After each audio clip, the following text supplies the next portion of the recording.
Mark, is that one on? Yes, this is on. All right, good evening, everybody. I didn't not expect this, so I'm excited to be in front of you tonight as the mayor of Buchanan. We're going to hear some updates from Printing Nohoff. The information that you're going to hear was covered by the USDA, Rural Development Fund, and Michigan Department of Transportation. As you guys know, the construction started last week with the cutting down of the trees. I'm sure that you'll have more questions about that. It had to do with the bats, if I'm answering that correctly, and the birds and the flowering of the trees. Okay. During this period, access to homes and businesses will have construction progress. The contract is responsible for ensuring that the continuous access to each property, although deep sewer trench work may necessitate daily changes to driveway access, we will receive advance notice prior to any of these changes. Mail and packages deliveries will continue as usual with coordination between the construction observer and the USPS to accommodate any access changes. Water service installation will require temporary shutdowns. As you know, the barrels are out today to try to address the roads to get prepared for the sewer lines and the water lines that are going to be repaired. Tonight we are joined by Mike Schwartz and Zach Colbert, right, and Rich Murphy, who will be handling the proctoring of the meeting this evening. And if any questions after the meeting you did not have answered or something that you need addressed and don't want to do it publicly, please make in contact with the city manager. So at this time, I'll turn it over to Rich Murphy. Thank you, Mayor. Thank you, sir. Appreciate it. Good evening, everybody. Rich Murphy, Community Development Director for the City of Buchanan. Thank you all for being here this evening. We've been talking about this project for a long time. And now it's here. 3 years ago, we I think had our first public meeting on the project, and planning began several years before that. So, as the mayor said, we've already begun to see some initial construction activity. Trees downtown on Front Street were cut down. We see some messaging and detour boards as you come in and out of town. I know everyone has seen those. We're starting to see construction equipment being staged in and around the downtown. And as soon as tomorrow, there's going to be street milling happening. So this construction activity will ramp up as weather breaks and last for about a year. So we know there will be challenges. We know this because we've talked to communities that have been through this. And we know there's going to be some aggravation. There's going to be maybe a little chaos. But we're asking you to understand that we're updating the city's oldest infrastructure, the oldest sewer and water pipes that are critical to the future of the city. And while we do that, we're going to be basically building a completely new downtown streetscape. So what we want you to do is keep your eye on the prize, which is when we're done with this, we have brand new water and sewer infrastructure for the next 100 years and a brand new streetscape downtown that will elevate Buchanan in a way never before, maybe. I said there could be aggravation, there could be chaos. One thing that we will pledge to you is good communication, and that's what this meeting's about. We may not have all the answers tonight, but we will record all the questions and make sure there's follow-up. As you walked in at the back table, there were a couple of handouts. In particular, this is the best way to get up to the speed on the project. It's the project overview, and it has a QR code that will be updated on a weekly basis. So it will be interactive and kind of real-time updates about what things have been done and what's going to happen in the next 2 weeks. Additionally, we have comment cards. We know there's going to be a lot of questions. We're trying to be efficient with everybody's time. So if you do have a question, please write it down and put it in the basket. All questions will be addressed this evening. So with that, I want to kind of turn it over to the lead engineers for the project. From Prine and Newhoff, Mike Schwartz has been with us from day one on this project as the lead engineer. Zach Colbert, you may know Zach, he's handling kind of the ground game for the project. He's really been everywhere in Buchanan for the last several weeks, so Zach is also listed on the contact sheet for any follow-up questions. So I will turn it over to the engineering team. They're also going to introduce our excellent contractors who are here this evening, who are gonna build this project for us, as well as a special guest. We have invited Parker Johnson, who's the assistant city manager for the city of Allegan, who has been through a similar downtown reconstruction project, and he's gonna share a little insight on his experience on that project as we break ground on ours in Buchanan. So with that, gentlemen, the floor is yours.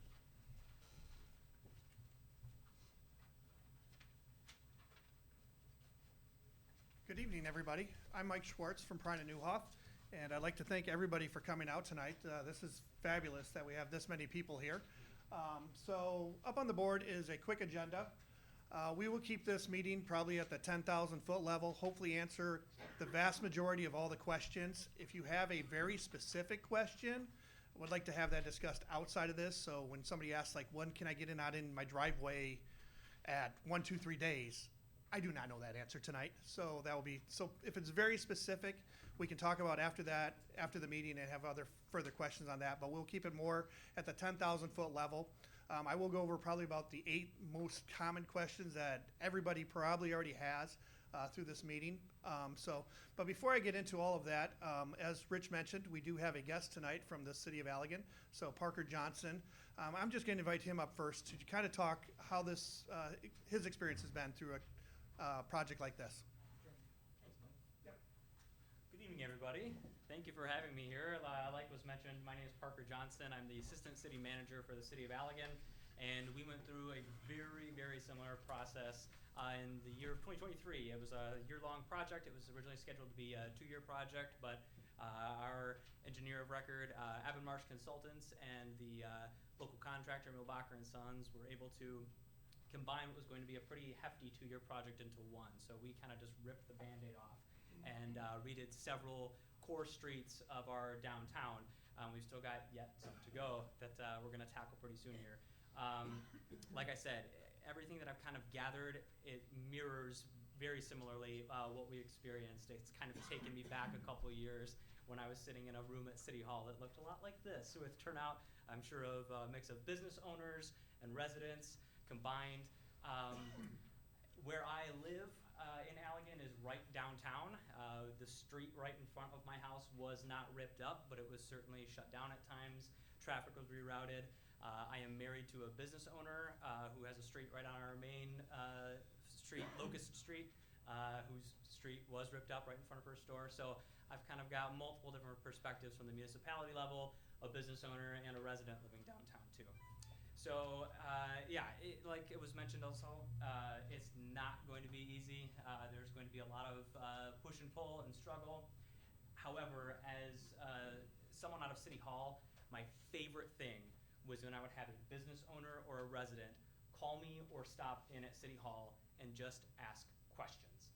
It was so much better than someone taking to Facebook or someone picking up the phone and calling their neighbor and just spewing off something that wasn't accurate. Were there a lot of phone calls? Plenty. Were there lots of visits at City Hall, turnouts at City Council meetings, DDA meetings? Yes, but it was so appreciated, and it helped. The business owners are going to be the best conduit for information to the members of the public. Those are the folks that are going to be interacting with those members who aren't here tonight. You all care enough to show up to this meeting and listen to what has to be said, so you're going to be the best conduits for information. Learn what you can, keep checking up on those weekly updates. That was one of the things that we provided. There was a weekly update on our Facebook page, on our city website, and then at every DDA meeting, we have a Public Spaces Commission, which is essentially like our Parks Commission, and then we have a monthly, what we call our Downtown Lowdown meeting. And all of our business owners get together each month. And it was just a standing agenda item. And sometimes there were big updates, and sometimes it was the same thing they heard at the last meeting, but it was just reassurance that even though you don't see a lot of work happening in the overall project, there could be something very specific happening on a specific corner in the street. So even though there's not dirt moving all of the time, there's still important work getting done. And it sounds like it's a very intensive below ground to above ground project, just like we did, updating 60 to 80-year-old underground infrastructure, and then redoing our streets and sidewalks, trees, benches, all that kind of fun stuff. So the project, that end goal is worth it. So if you can just keep that in mind, and if you can make it to the light at the end of the tunnel, it's so worth it. We're reaping the benefits now in downtown Allegan. There were, I want to say, 6 to 8 businesses that opened when they didn't even have a sidewalk in front of their door. And I thought they were insane. But now here we are. We've got beautiful brand new streets and new street furniture, and they're still open, amazingly. And it's just, like I said, we've reaped the benefits. Now we're meeting with folks who are looking to revitalize vacant buildings that have sat for a decade plus. And now they come to town and they visit and they see brand new sidewalks, and they see that the city has invested in itself, and they are willing to now invest in the city. So it's well worth it. It might be a pain, but if you hang in there, like I said. So sound good? Thank you. Thanks. Thank you And now very stick much. around. We've got the Q&A session too. So thank you.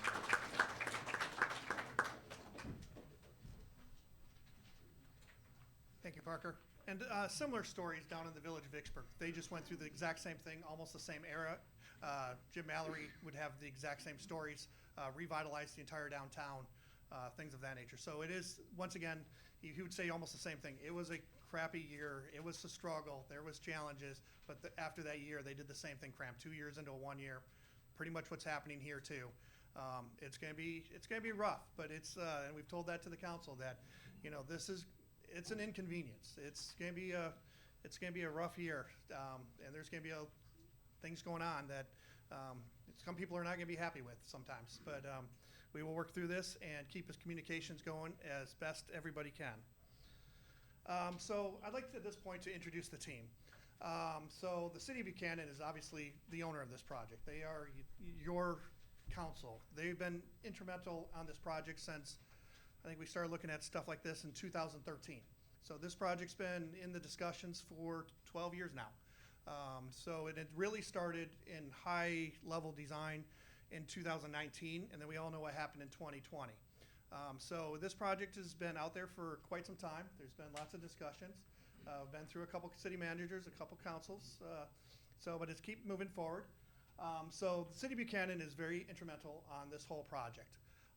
We are, as I mentioned, Prine and Newhoff. We are the design engineer that was hired to design this project on behalf of the city. And I'd also like for a minute to introduce Zach Culbert.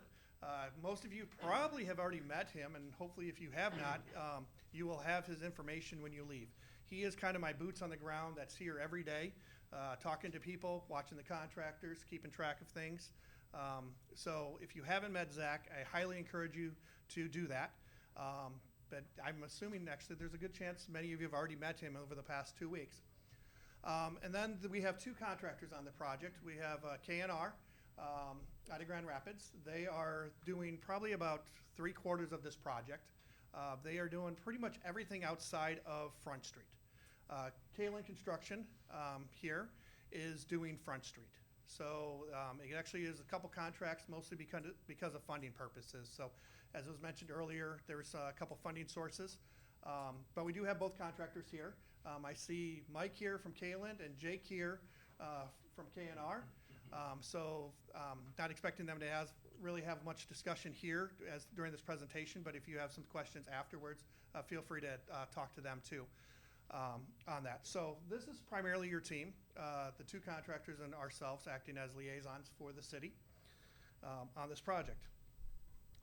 This is kind of a interactive map that you'll see when you go to the construction website.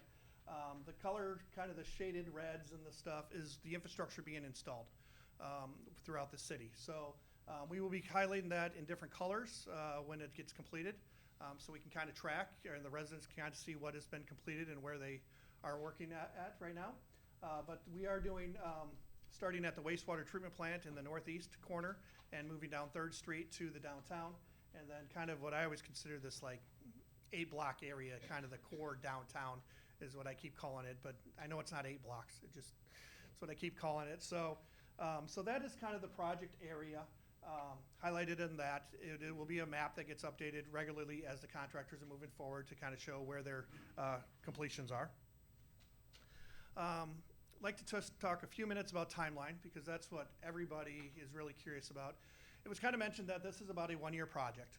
The plan is to have predominantly the entire project done early December of this year.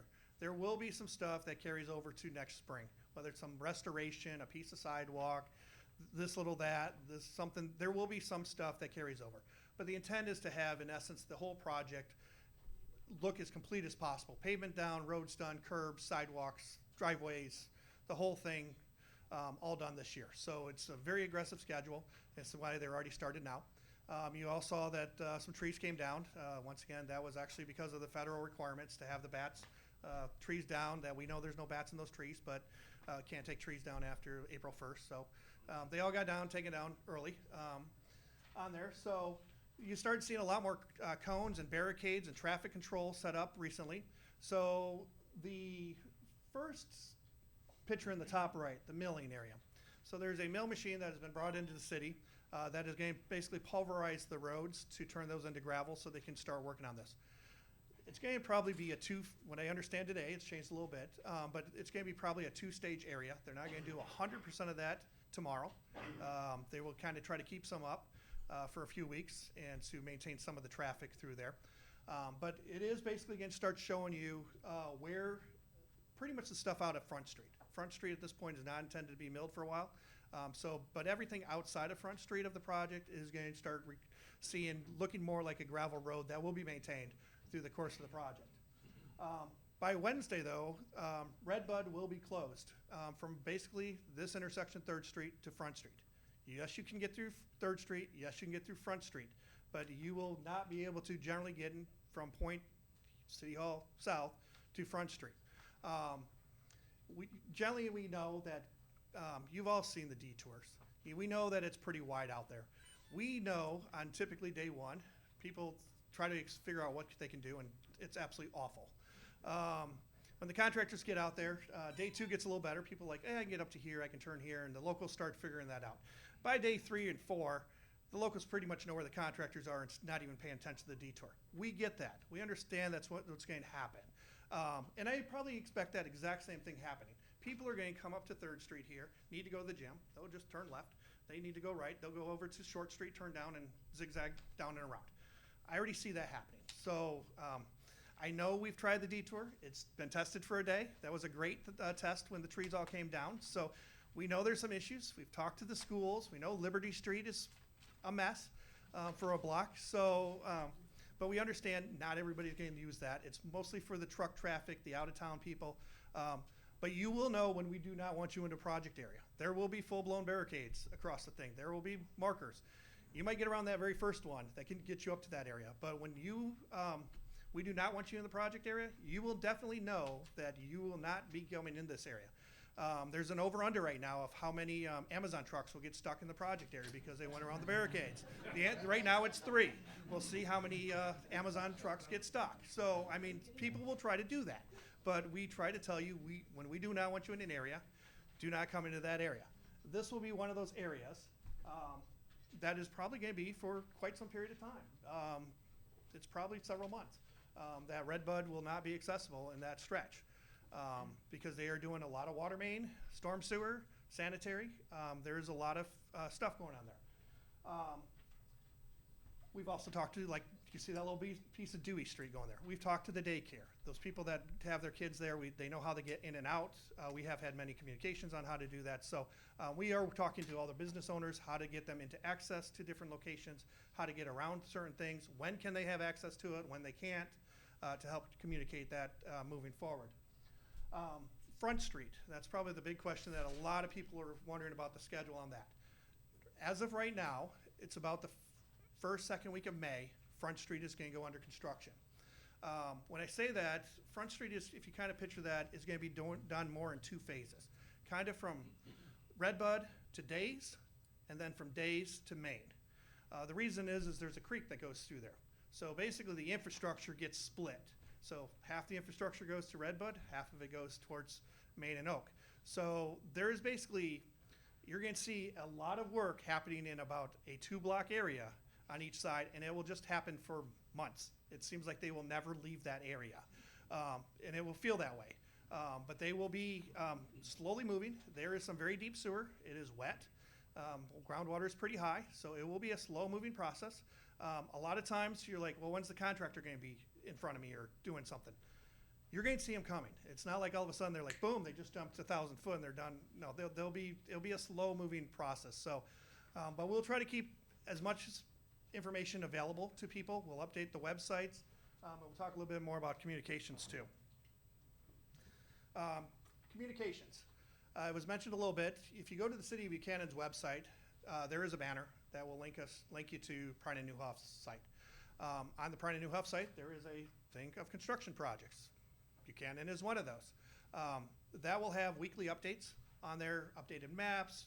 There is actually, I would highly recommend, it'll have Zach's phone number, has my phone number, has the contractor's phone numbers on there. But I would suggest using that if you have a comment or question. There is a green button to submit comment. So if you do have a very specific question, please access that. It is monitored. We read those. It doesn't just go to a spam and gets forgot about. It actually hits my desk and Zach's desk to look at these, and we can set up meetings to discuss very specific issues or questions, but that is probably one of the better ways to get a hold of us. There is a QR code, so when the city sends out mailers or there's some flyers out here, that will automatically take you directly to there. I know a lot of people do that with their phones now, so that is a quick way to do that, is to get to that same site. Facebook, I have zero control over the Facebook site. I'm not sure what the city's put on the Facebook site. I went on it just to see what the comments were, and I stopped reading after about 3 comments. So, I mean, Facebook's great. I get on Facebook, but sometimes I don't like reading comments. So probably if you read the subject line that, hey, the city's doing this, and put in the weekly stuff, that's good enough without starting to read into all the comments. But they are using Facebook as a means of information. And like I said, Zach Culvert is one of the 3 guys that will be down here every day watching these projects moving forward. So, but Zach is overseeing all of them. So that's his cell number. I mean, so if you need to get a hold of him, I would like to have you respect him at 7 o'clock at night. Don't call him at midnight. I hope he turns his phone off every once in a while, but that is his cell number. So we are trying to stay as open as possible on that. So we're not that hard to track down. So if anybody has questions, like I said, the best way is actually hit the comment on the website. So here's kind of some of the higher level questions that I'm going to talk a little bit tonight. Access traffic, parking, mail, garbage pickup, water services, the new lighting, and then questions and answer cards. And I got a couple items on the questions and answers, but these are probably the 10,000 foot level that probably everybody has questions about. So I'll try to address these so we don't sit here all night having the same people ask the same question on this. So I'll try to do my best in answering these kind of topics. So the first one was access to this project. And I mentioned that we do have a detour route set up. We do know there's a couple little issues, particularly up in the Moccasin 4th Street when the school lets out and everybody's doing the on-street parking. We do know Liberty has some asphalt issues. I mean, I have that same issue down on River Street coming into town over the bridge. So we do know there's some various issues. We're working through some of those on how to resolve those. We understand also, like I said, day 1, everybody's trying to use the detour. Day 2, half the people start not using the detour and actually finding their way through. By day 3, most people aren't using it at all and just getting their way through it because they know where the contractor is, and it generally isn't normally too big of a problem. But like I said, we will try to monitor that. There are 5 message boards coming into town. We can change those within about 15 minutes. So when we do know something that, hey, Front Street, it will be closed on this date, or will be closed on this time, or something, I would believe the message boards. We may direct certain people or certain businesses, say the one up on 3rd and Skyline, that big factory, to remind their truckers to use Skyline because you're not coming down 3rd Street because there's some construction there. So those message boards will be used throughout the project, but there are 5 of those scattered about as you come into town. So I would definitely make sure you're reading those. Not that they'll change a lot, but when it says Redbud's closed, Front Street's closed, I would believe those very well on that information. So that's, and then the access to businesses, it was mentioned, the whole intent is to keep businesses access 24/7. At night, they have access. During the day, they get access. It might not be what you think, that a car rolls up to the front of the building on Front Street, parks, and walks into the building. We are keeping the sidewalks open as long as possible along both fronts of the building. Obviously, we have to cut sidewalks occasionally for water or sewer leads into the building. So there will be some temporary, gaps in that until they can get it fixed back in during the night. But there will be, the intent is to have access to that pretty much all the time. Emergency vehicles, police. Although I will say, when the fire chief is on our weekly emails, when we're digging sewer and we're 22 feet down, there is no road there. I mean, that is an area we have barricaded, and we do not want you coming through that area. So there will be sections that the road will be closed as it's moving through the project. So that's where we have to have the people understand, how do they get access to that facility. It might not just be turning, like say the gym up here, it might not just be coming here to City Hall, turning left on 3rd Street and go up to the gym. You may actually have to go to Skyline and come back around, because that hole is somewhere in between the gym and City Hall.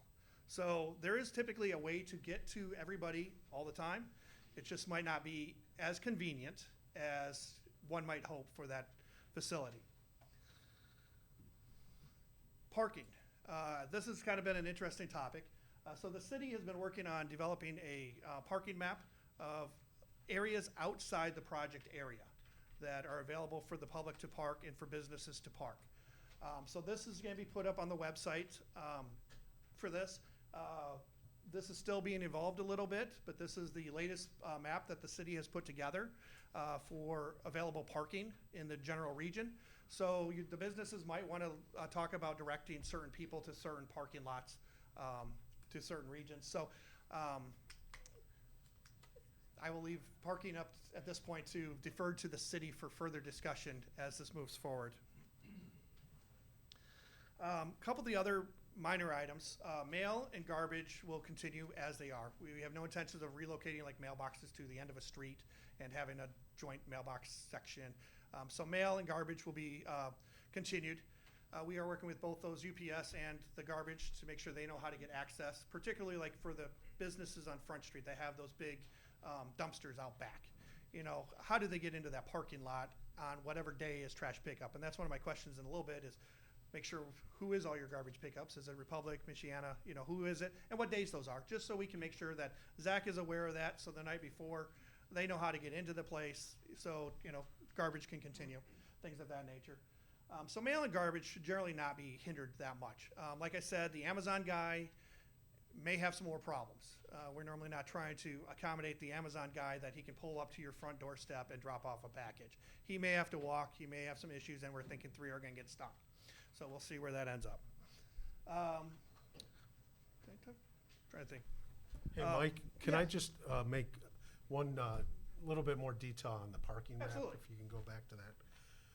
So our intent on the parking map was, obviously, we're gonna be down a lot of parking because we have all the on-street parking is part of the project in our downtown. So we've identified on this map alternative parking assets downtown. But we wanted to show this and kind of plant the seed. We do have ideas on how we will further communicate, kind of identifying the best parking lot for a specific business or a downtown. Maybe even drilling down to help the business. Hey, if you're coming to my business this week, what's the best parking lot that I should use, or what are my alternatives? So we have some ideas on maybe a more interactive version of this map, and so those will be in our updates, both on the website and on Facebook. So more to come, more detail on the parking map. Thanks, Rich.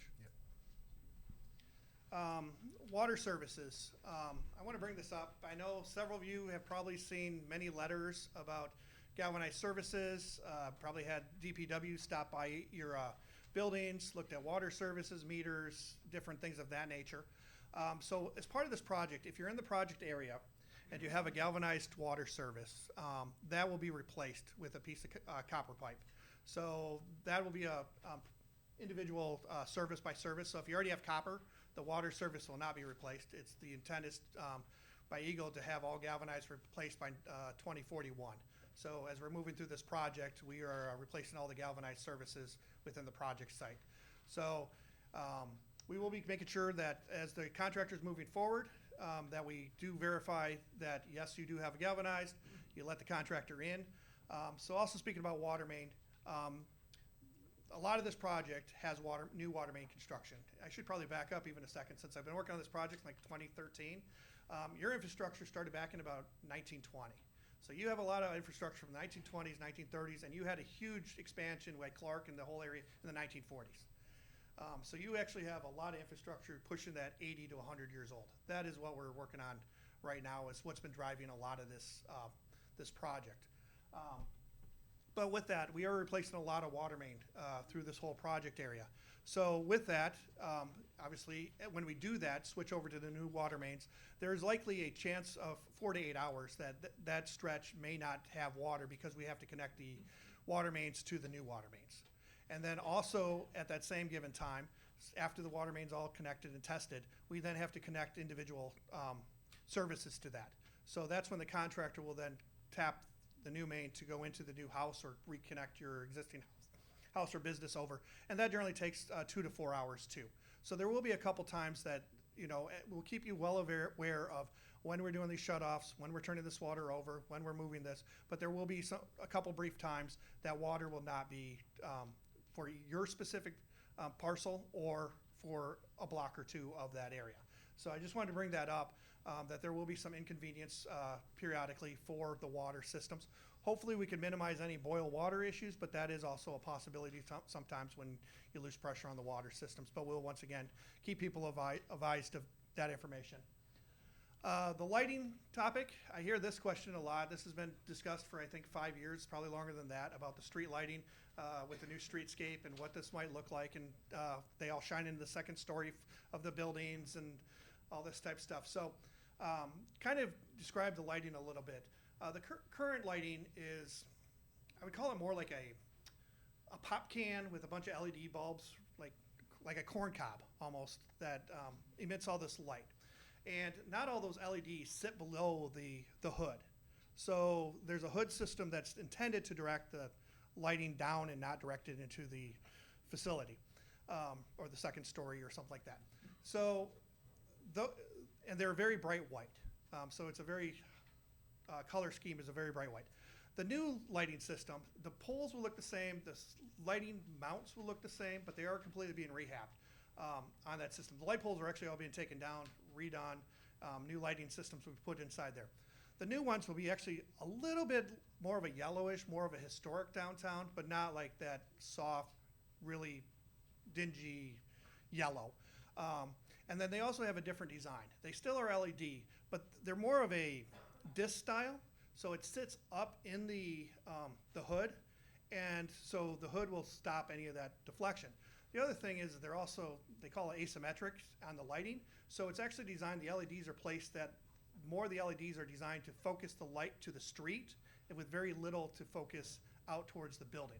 So we've actually spent quite a bit of time with the landscapes and the cities and the manufacturers to help improve the lighting of the downtown to try to minimize that the glare and the shine of those lights that exist out there right now into the upper levels of those buildings.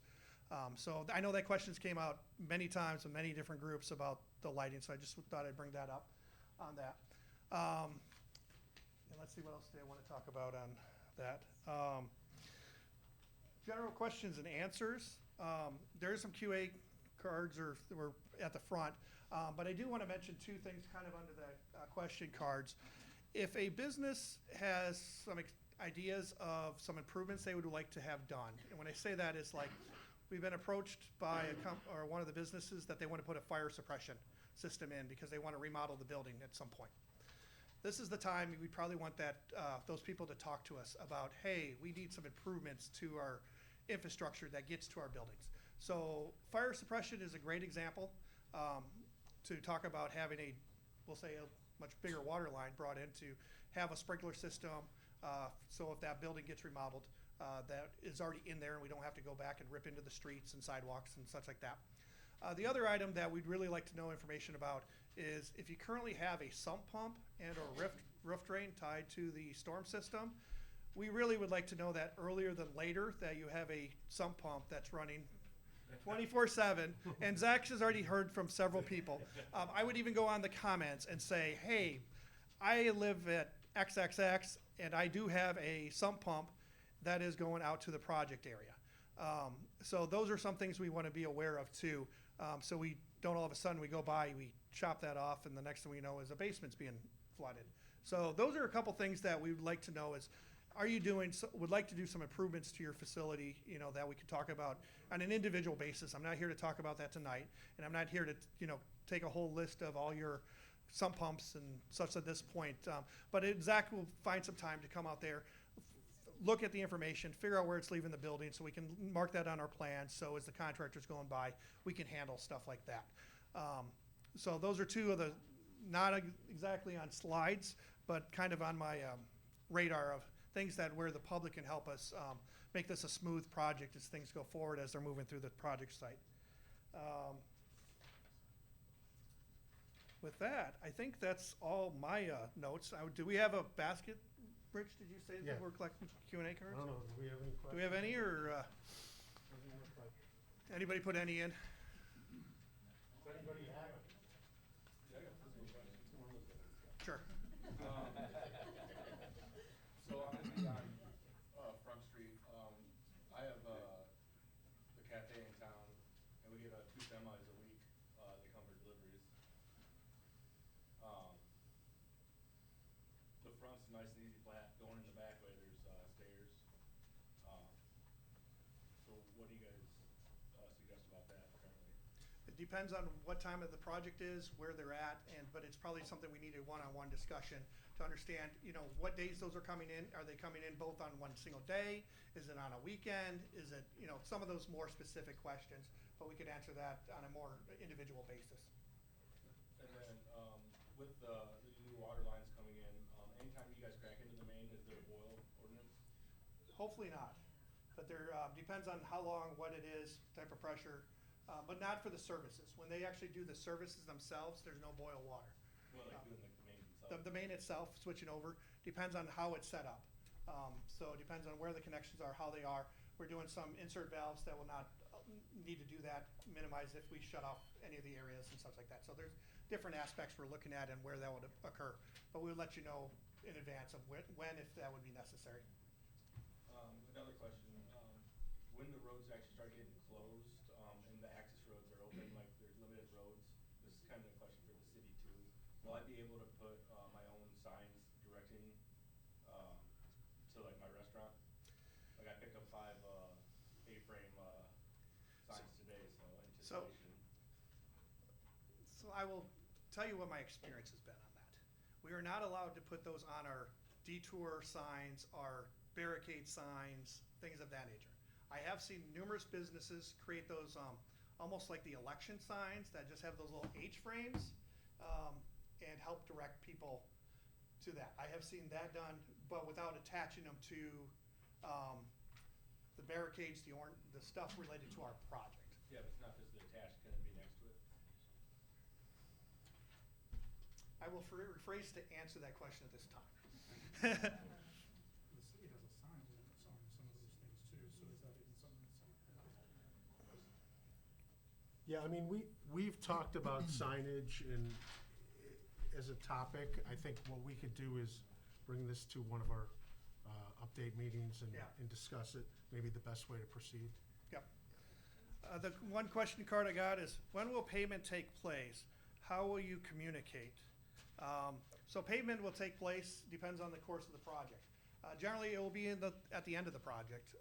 Depends on the contractor, when that will occur. We still are discussing somewhat of the phasing of this. For example, the contractor's gonna be on 3rd Street for quite some time.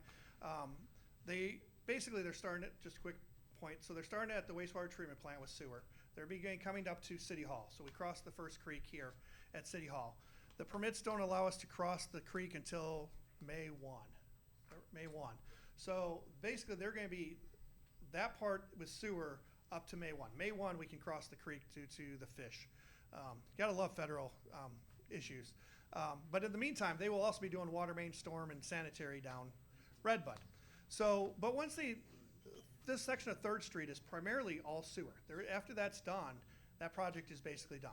We expect the contractor will most likely put any curb that was damaged back in, probably at least have gravel, and there's a good chance they'll actually put the first layer of asphalt in at that point. It's up to them completely, but I would expect that probably some type of along the lines, they will start wanting to put asphalt in versus trying to maintain the gravel roads through the course of the project.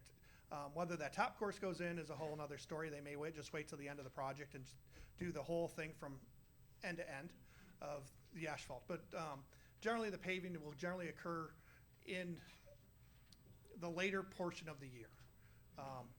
And I will even mention part of the timetable. I kind of alluded this to a little bit.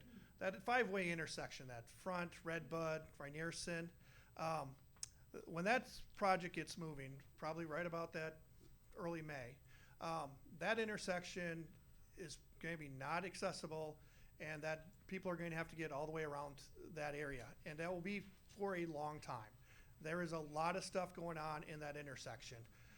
So just brace yourself that the sewer work itself is probably 2.5 months with the water, the storm. So we're talking, May, June, July, maybe even the 1st of August, that between Days and Front Street, that 5-way, that's going to be very difficult and not accessible. And then when they move from Days to Main Street, they can then start putting that road back together. So, but it's going to take most of the year. So it's going to take some work. So when you think about this, it's like they're cramming a lot of work into this single year. They're not just going to be here for a week, close that up, pave it, move another block, do it, pave it.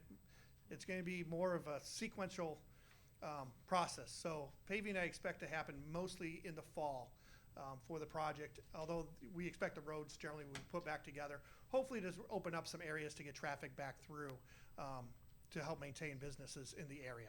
But just to keep that in the back of your mind, Front Street, when that 5-way starts, plan on a very long duration and that will not be open on that bit. Another question. Construction vehicles in parking areas. That's a great question. So the K&R has a staging area off of River Street that most of all their employees are parking, their equipment's parking. Generally, when they have barricades up for areas they do not want people in, you'll see excavators also within that area. They will have equipment in there. Their employees, I am not 100% sure where they're asking their employees to park, whether they are in the construction zone. I'm envisioning most of them are not parking in the city parking lots, but I could be wrong on that. But they're kind of shaking yes, they will not be in city parking. So they are generally going to be, they can park in their construction zones. Each one will be parking, have different staging areas of where their pipe will be, their equipment will be, probably their vehicles will be. You'll probably see that pretty quickly once this project starts, where their equipment is and their vehicles are. Yes? I'm one of the buildings there in this second block here, and anyway, I don't have a back door, and I don't have parking or anything, and we all park behind our buildings. There's a big lot back there where like 50 cars parked. Is that gonna be accessible? Or is that gonna be non-accessible? Then we're gonna have to look for another place to park, right? The parking lots, especially the ones, make sure I get this right, on the north side of, are you on the north side of Front Street? The north side of Front Street, Yes. the big parking lot behind all the buildings, that should be accessible, I would envision 100% of the time. It might not be off, it might be off of, what is that, Dewey Street, and then there's an access off of Main Street. One of those two should be open all the time. That's what I was wondering. And that's how the garbage will get in and everything else. So one of those two should be open 100% of the time. Yes? I actually have a question in the same parking lot. I represent one of the dispensaries, and I'm gonna ask this question, maybe Zemley might be interested as well as my neighbor, the cafe. Can we designate certain parking spots to our businesses to ensure that there's space available to people who are frequenting our business? I cannot answer that question, but it might be like Rich mentioned, to have a discussion about what they can do for parking and signage. So I will defer that to the city to discuss, you know, if you need I got 4 it, Tom. spots, 6 spots, and if you can do that. I guess, first of all, I wanted to say thanks to Rich and Zach, you guys have been good communicators so far, but I do wanna emphasize to you guys, there's gonna be, some days 20+ semis coming in and out of our building right here on Third Street. And we have pretty much lost our turnaround for them coming in and out of that building, so. To Edgewater? Yeah, it might to make Edgewater sense for building. us to talk about what that looks like. That'll shut our business down with 20 trucks not being able to get in and out of there. The only access they have now is Skyline. They can't make that turn back up the hill coming out of our building. Typically, they come in and go around and go out onto Third Street. It looks like that's cut off. So Gotcha. we may wanna have some more conversations about how we manage that truck flow. Sounds good? We have some ideas on what we could do to maybe make a turnaround in there, but we'd wanna talk to you guys about how that's gonna be managed. Why don't we find some time early next week to talk about that? I think that makes sense. There's 3 of us here, Jim and Dan are pretty integral in that business, so. Fabulous. we'll have to do that. Question? Yes. How will all this affect all the things that happen on the common in the summer? On the what on the summer? On the common? Shouldn't be affected. That's all gonna stay south. You're talking about the facility that's south of front, behind the library. Behind the library, farmer's market, all that? The construction stuff's gonna really try and avoid that area. Most of the work's happening to the north. There's a little bit of construction for water main that's gonna happen on days. But it shouldn't get any farther south than really the south edge of the library building. Okay. So you're free to keep using the commons, and we'll just try and stay out of your hair. This may be more for Rich, but as you, I'm sure, well know, there's major construction going on right behind the library. So we've lost that parking lot, although they say it's open, that is usually filled with construction vehicles. When is that project going to be wrapped up? Rich? That, May? Tony? Sounded like May. Okay, May is what I'm hearing from Tony. Okay, cause I had heard fall. Okay. I had heard fall too, but The contractor doing that work is doing work on this project, so they will be off of there for other things. yeah. It sounded like May. Yes. Yeah, you're talking about shutting Redbud down. What are you gonna do in July when 100,000 people show up? Yes, we are aware of that. Yes, we are aware of the Redbud races up there. So that will be a fun event to try to get people around through the detour and as much notice as possible related to that event. Yeah, 'cause half of them go south and half of them go north. Yeah.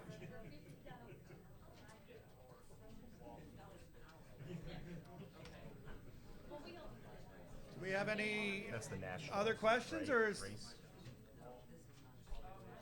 You know, and maybe it's out there and I'm just unaware of it, like, do we have any, I know that I got some detailed drawings, but it was like, you know, what's going on underground. Do we have any detailed, renderings of what the finished product's gonna look like? And is there any way that, like, the light pole's going to change? Is there any way that one could be done so we can see what it's gonna look like? The simple answer is there has already been a couple renderings put on the construction website. So there was some public hearings, the whole streetscape, what that would look like, the concrete, the tabletop, the whole 9 yards. The council came back and modified it slightly at one of their council meetings about, I don't know, a year and a half ago. Got revised, and there is a more updated version on the site that would, in essence, is what the council approved. So on the website right now, on the construction one, there is some renderings of that information.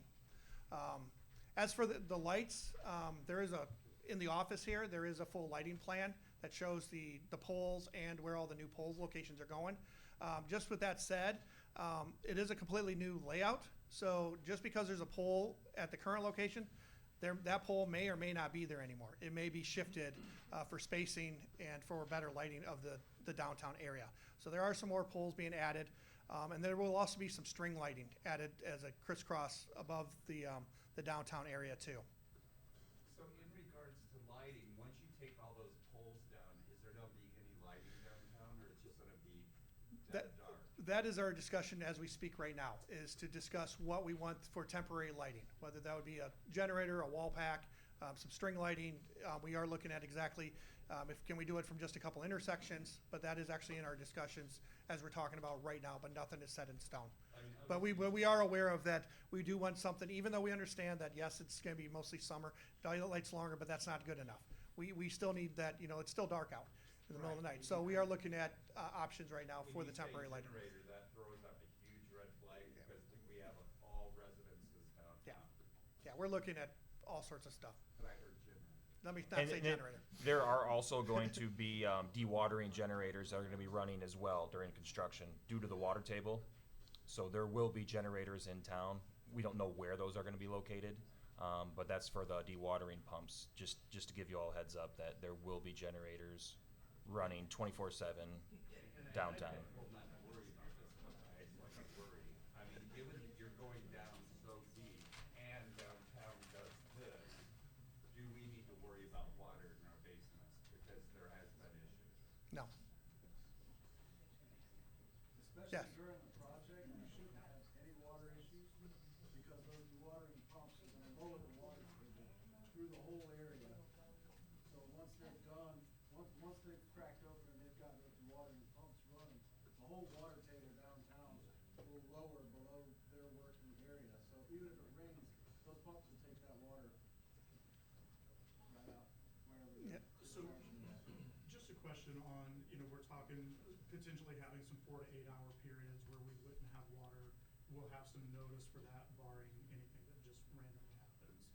What would you say the notice that you would be able to provide for that 4 to 8 hour period? We like to sit with about a 48 to 72 hour notice Okay. before any scheduled water shutoffs. Okay, because thinking like the cafe, like restaurants downtown. Yep.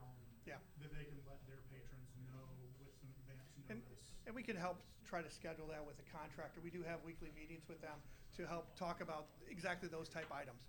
So when you see what are they doing next week, next 2 weeks, we are having those conversations on a daily basis, weekly meetings between these to understand exactly what their schedule is, who we're going to impacting, water mains, what valves work, what valves don't work, what can we do, what are we shutting off, to keep the communication as much as we can going on with that, and maybe schedule them at a period that is as least inconvenient as possible, whether it's the end of the day, early in the morning, things of that nature. Mike, there's always the chance that there is an emergency. Yes. And something happens and we have to shut water off. There's always that chance that something like that could happen. Yes. And in this town, that's a very good chance. Not just this town, it happens in every town. When you get up 60, 80, 100 years old, sometimes it's literally the dirt that's around the pipe that's keeping it from exploding as we dig around these. Or it could just be the rust on the pipe that's holding it together. And there's nothing we can do from one of those deciding now, unfortunately. Do you know on rough estimate of how many contractors you'll be working between both companies? No, you mean subcontractors or? Physical workers. I don't- I'm possibly looking for an incentive to offer to them at the restaurant just to make sure I get enough people coming to my doors. I do not know that. I mean, there's the two primary contractors. They both have at least a couple dozen subs in their contracts. I don't know how many and they're going to have multiple crews working. So I can't answer that. That could be an individual question for them, but I couldn't answer that. Mike, however, I do like that idea, and I think to the extent that the city has their social media channels, if you want to work with us on that, we will listen and try to partner with you on that idea, because I like that. The other thing I like is sharing the Facebook posts. I know a lot of the businesses downtown have been doing that, which directs those posts to your customers, and so that's another way to get the message out very well. Yes, sir, here. All right, I got one statement, one question. One, the statement, I'm not a tree hater, but I'm telling you, we cut down the trees. I love how open the city looks. Beautiful building. It changed Front Street after Monday, definitely. And I know it's probably fast, but I would love only one tree in front of my store. Anyway, It is being recorded. Street friends are looking at me. I knew it. The other part is, so I assume that coming down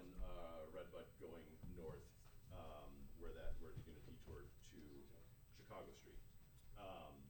So I'm one of the lucky people that have a parking lot behind my business. Will people still be able to get around that, or will they have to like make the detour down Days and then back over and around? Or will it be like local business access? So like Zach mentioned, basically the project on Front Street will basically barely go south of Front Street. So if you think. Right, but I'm talking, my parking lot's right there. So Your 15 foot limit, before. our project limits are north of your drive. Right. So your I'm drive talking should about still have people access getting to past it. that detour So sign that's one of detour those signs that we normally keep this signed. If we want you to get through for local businesses, because they'll say open to local business or Right. no through traffic, those will have the one barricade.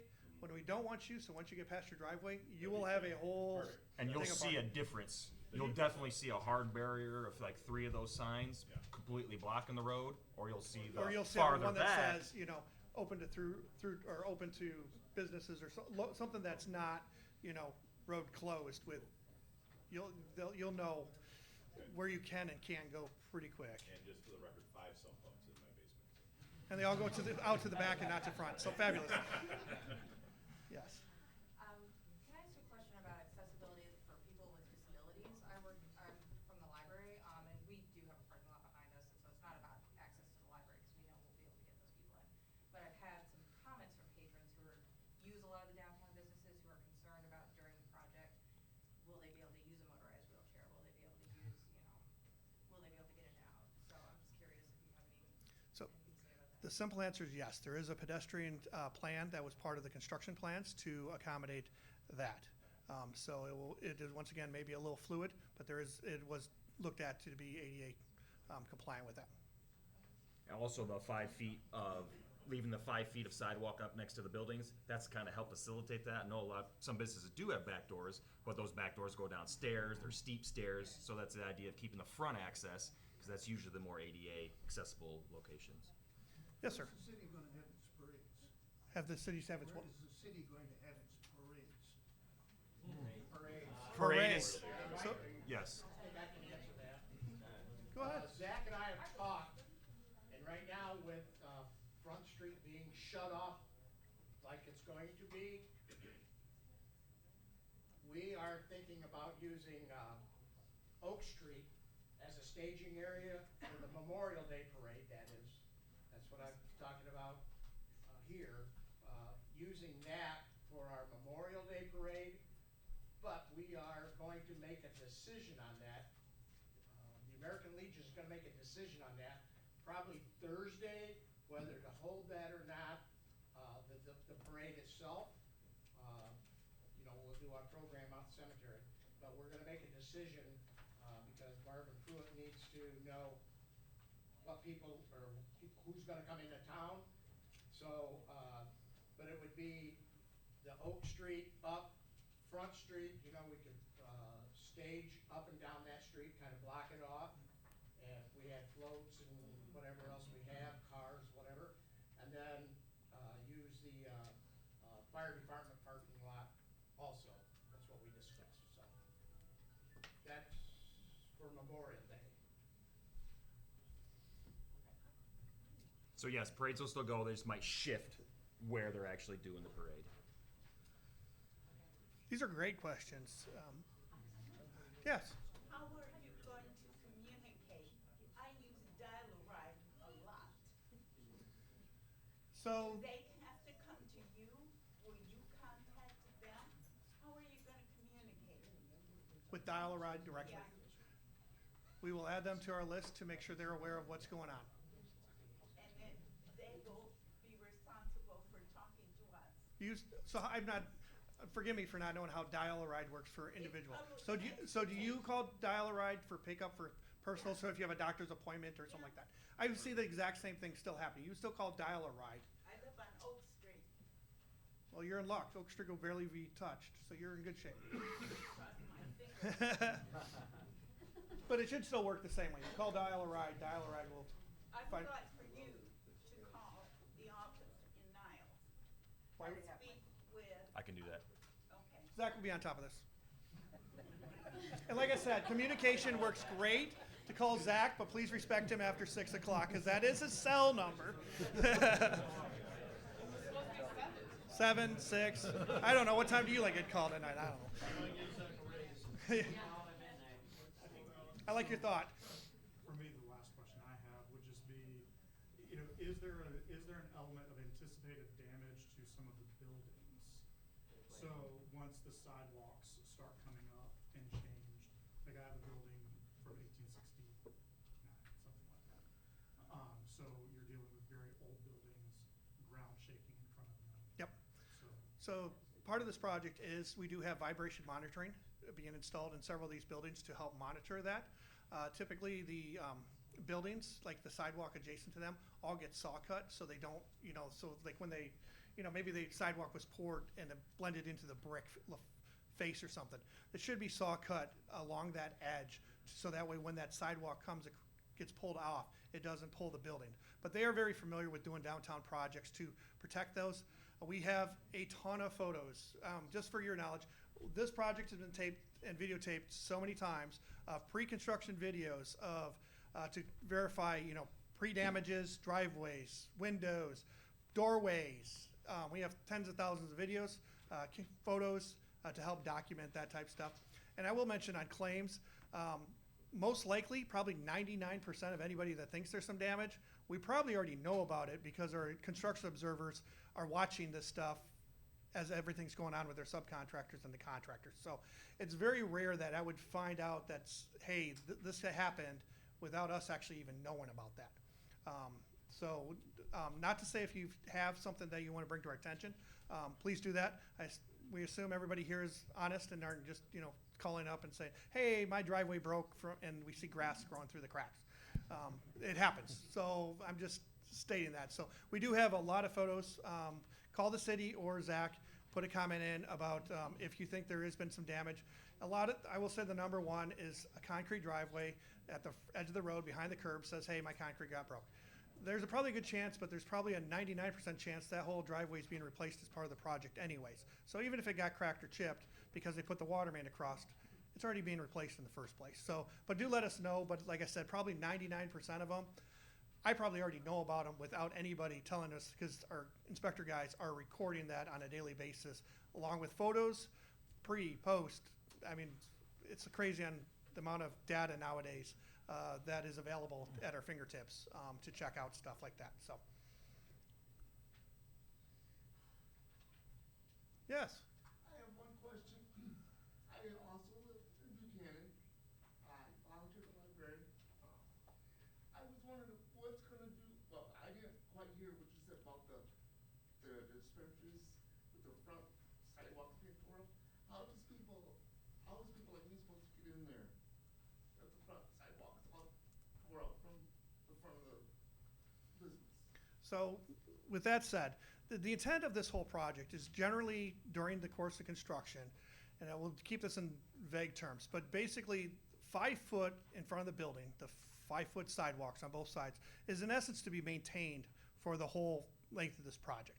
We understand that they do have to install water services and sewer services into these buildings. So there will be a point that this side of the road, where they're working, they will not be able to get in there, whether they're tying a sump pump in or something like that. So they would have to be on the other side of the road or something. But when they're done with that, they are to rebuild these pedestrian ramps to make that re-accessible after the couple hours of work they're doing that. But for your situation, depends on where they're working. I can't say specifically, but you may have to come from one side of the block or the other side of the block. Depends on where you're going, if they're actually doing some work under there. But ideally, the 5 foot should generally be the ADA accessible route to get into predominantly all the buildings on the Front Street area. So I would still be able to get in to the library through the front, even though I go in the back right now? Yes. Okay, I also just said volunteer there, so. Sure.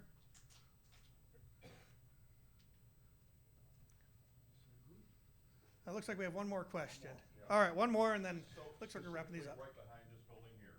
What's that? Right behind this building here. I don't know if this is an overlay of what's already existing for the line coming down from the sewer plant, but last fall we had some kind of a breach in the sewer main, right back here maybe? Yep. So does this include fixing that portion too?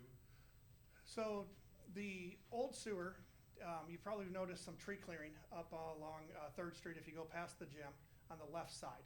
The system currently has an aerial crossing of the sewer that comes over the river and then actually comes underneath the river here. There's actually a pretty big difference in water elevations through this project. The current sewer is actually in the green area between the road and the edge of the bank. That is actually what blew out 6 months ago. There was a section in there. That is all being replaced, but the new sewer will actually be in the middle of 3rd Street. It'll be actually down the middle of the asphalt. So that whole sewer is all being abandoned, filled with flowable fill, structures capped off, and that sewer from, I think that was the 1958 sewer, is all being abandoned completely, all the way to the wastewater treatment plant. So that sewer has a completely new location underneath the pavement. When it does reach City Hall, it'll bump out a little bit and come back around to miss the culverts. But yes, it will be all abandoned and a new line put in a slightly different location. Well, I think that's all the questions, so I appreciate everybody's time tonight. Got one thing to Oh, add. sure. All the barricades with the road closed to through traffic, it's gonna look like it's open at times, but you guys really won't necessarily get through for through traffic. And there will be times where you're gonna come to get to a business and you might be behind a truck or a loader or something like that. All we could ask if you guys have a little patience with us.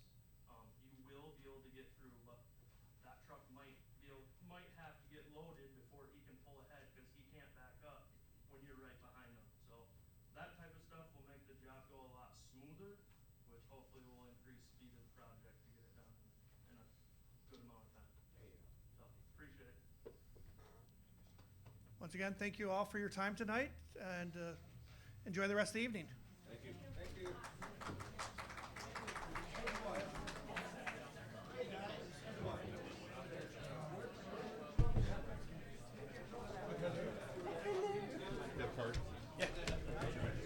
You're the man to talk to about projects, special projects? Yes, sir. So my name is Zach. Yep. I'm the inspector out here.